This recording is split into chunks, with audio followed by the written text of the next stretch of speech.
正在發生。屬於私人公司的空間站真的在一塊塊組裝起來，下一步就是送上天，準備正式登場。國際空間站預計會在這個10年末走到交棒時刻，各國航天機構也早就開始盤算，下一站，軌道上該怎麼繼續。美國政府這次不打算再砸錢造一個國家自營的新空間站，而是把重心轉到近地軌道的商業平台，政府改當客戶，企業來運營。最新衝進賽道的是 MaxSpace， 一家做可擴展空間站模塊的新創公司。它的點子很直白，發射時像壓縮包一樣小巧，上了軌道再撐開，瞬間變出更大、更靈活的艙內空間。如果這一套思路跑通，未來空間站可能就不再是堆積木式的老路，而是從建造方式到運營邏輯都会被重新改寫。這一集我們就來拆解3件事。MaxSpace 到底在造什麼？可擴展空間站為什麼關鍵？以及這對國際空間站之後的時代意味着什麼？準備好了，我們直接開講。國際空間站眼看接近壽命終點， NASA 的態度也很明確，不會再用一個政府全權擁有的平台去原樣接班。相反， NASA 想把模式翻過來，空間站讓私營公司去建、去管、去運營，政府機構需要做實驗，送人上去，就像訂服務一樣去購買使用權。這一轉向等於吹響商業空間站競賽的哨聲，很多公司紛紛拋出新方案，大家都在同一個目標上發力，把國際空間站時代那種昂貴、複雜、難維護的模式盡量降下來、簡化掉。MaxSpace 就是其中之一，他們主打可擴展居住艙，發射時把體積壓到最緊湊，上了軌道再展開，把原本裝不下的生活空間給你撐出來。他們給這套空間站概念取了個很有畫面感的名字，雷鳥 Thunderbird， 聽起來就像要在軌道上張開翅膀。按設想，它能住下4名航天員，而且展開後加壓容積大約可到350立方米。在軌道上，這已經是相當寬敞的級別了。雷鳥最吸睛的不只是變大以後有多大，更關鍵是它是怎麼做到這麼大，而且還想把過程做得更省更穩。傳統空間站往往要多次發射，上天後再像搭積木一樣複雜組裝，雷鳥的理念則更像一次到位，用一枚中型火箭把基本已經組裝好的整體直接送上軌道。它靠的是多層柔性材料，在發射時先折疊收納，像把帳篷打包進背包，到了太空再把結構展開，恢復成可用的空間形態。一旦部署完成，它不只是充气变大那麼簡单，而是会变得坚固、可加壓，真正能長期住人、做實驗、日常工作都能撐得住。發射次數少了，在軌組裝環節也砍掉了，目標就很清楚，一方面壓低成本，另一方面把在太空擰螺絲出問題的風險降到更低。一開始 MaxSpace 的定位還挺供應鏈，他們想做的是給別的空間站公司供貨，提供可擴展模塊，自己先當零件大廠。但 NASA 調整商業近地軌道目的地計劃後，局勢就變了，他們更傾向支持多個商業空間站並存，而不是挑出一個來當國際空間站的唯一继任者。這讓 MaxSpace 的算盤也跟着改。所以聲明一出，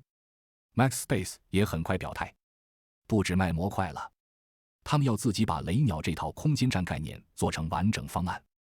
直接下場競爭。儘管雷鳥主要瞄準近地軌道，但公司也說得很野心，同樣的可擴展居住艙架構，理論上還能改裝升級，去適配月球基地、火星任務，甚至深空運輸飛行器。也就是說，雷鳥不是單點項目，更像是一套更大版圖的起手式。先在近地軌道落地驗證，再把這套太空居住方法往更遠處推廣。要先說清楚，可擴展栖息地這件事並不新鮮，早就有人試過，只是一直沒真正成為主流。NASA 以前就用過 Bigelow 的可擴展活动模塊，也就是那種充气結構來做驗證，而且從2016年起就装在国際空间站上，長期掛在那儿邊用邊觀察。那次實驗的意義很硬核，軟材料結構在輻射、冷熱反复、微流星体衝擊這些太空日常折磨下，依然能長期保持狀態，不是想象中那麼脆弱。Max Space 的不同點主要在2個字：規模和定位。他們不是小打小鬧做個試驗艙，而是直接把它當成主舞台來設計。他們不把可擴展結構當外掛實驗件，而是當成空間站的核心骨架，目標是讓人能長期在裡面生活、工作、做研究，像真正的軌道办公室加宿舍。從工程角度講，它最大的好處其實很现實，体积效率高。同樣一發火箭，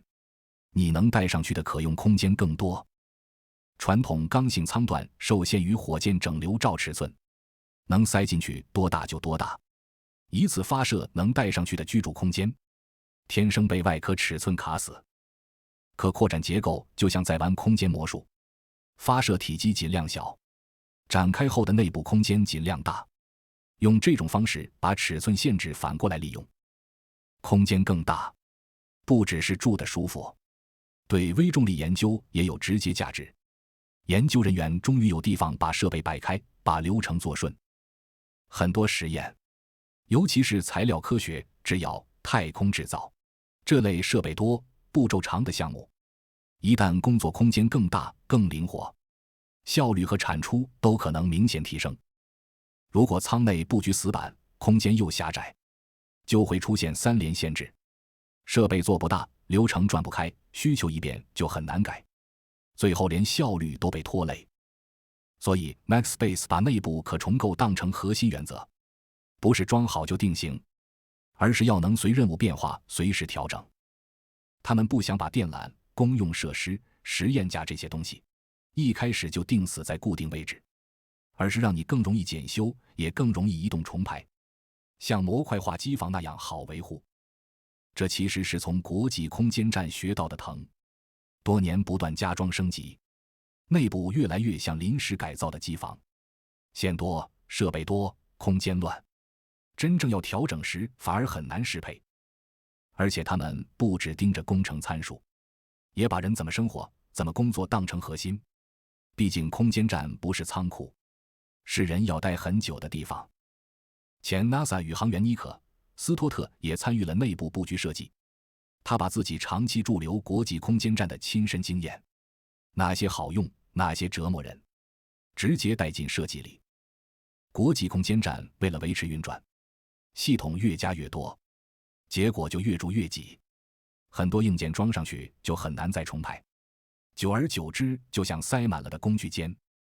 可擴展居住艙的想象空间在這裡，更寬敞的內部，專門規劃的電纜與管線通道，以及更模塊化的活動區。該做實驗就像實驗區，該休息就像生活區。像可調扶手、腳部固定裝置、分組工作區这些細節，看似小，但在微重力裡就是省命設計，能提高操作效率，也能減少身體長期懸浮帶來的疲勞和負擔。所以這些選擇指向同一個目標，為長期駐留服務，不是來幾天打卡式任務，而是要讓人能一住就是幾個月甚至更久。至於安全，他們的思路也不是靠一堵厚金屬牆硬扛，而是用多層結構去分擔風險，層層防護，層層冗餘。可擴展居住艙會用多層氣體屏障、微流星體防護層，加上先進織物材料，目標是把安全裕度做到不輸，甚至超越傳統金屬壓力艙。不是軟就不安全，而是軟也能很硬核。在真正飛之前，還會做大量地面極限測試，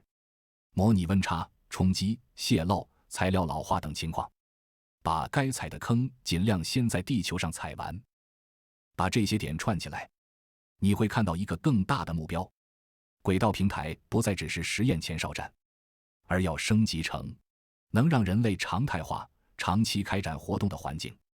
像太空裡的基礎設施。如果雷鳥這類可擴展空間站按預期跑起來，近地軌道的玩法可能會大變，誰在用、怎麼用、用來幹什麼，都可能被重新分配。在國際空間站之後的時代，軌道上可能不再靠一個巨型國際平台撐全場，而是出現多個商業空間站並行，各有分工，各做各的用途。你可以想象，有的站專做政府科研，有的站專盯工業應用和制造，還有的站可能接國家任務，甚至私人任務，像不同功能的軌道園區。這種分布式模式的好處很像互聯網，不靠單點，整體更抗風險，更靈活。哪怕某個站停了，別的站還能繼續運轉。對 NASA 和其他機構來說，這樣做能減少長期自建自養的成本壓力，同時又不必退出微重力研究和载人飛行，用購買服務的方式繼續參與。這就像發射服務領域早就發生過的變化，機構越來越多地向商業公司買發射服務，而不是自己從頭研發、自己維護整套火箭體系，邏輯幾乎一模一樣。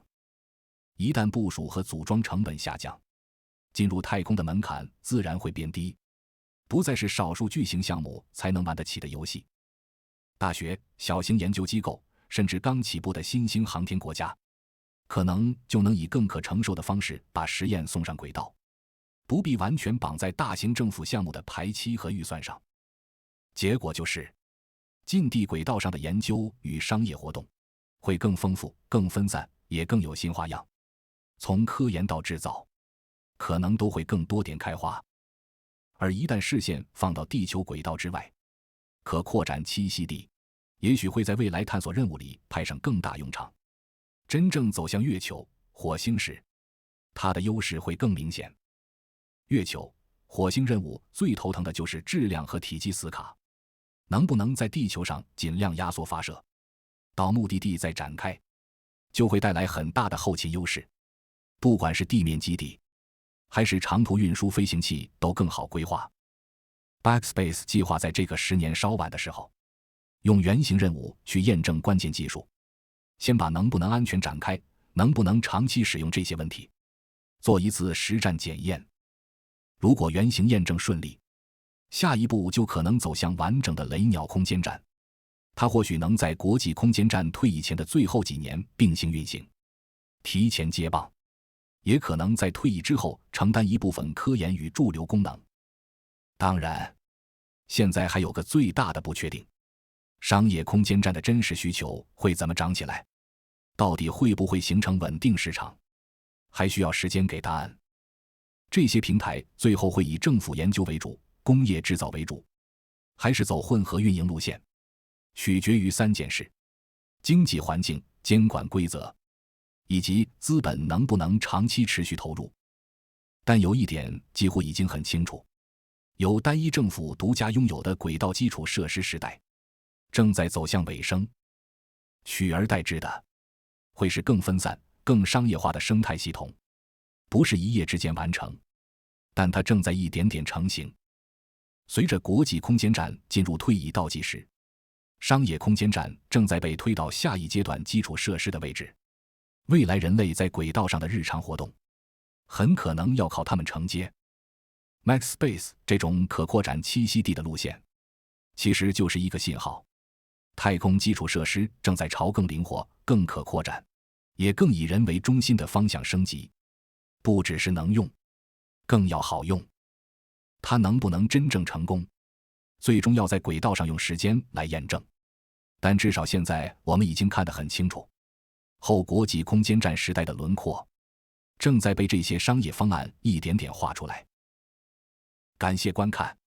如果你也關心軌道上的下一章會怎麼寫，我們下期繼續追蹤。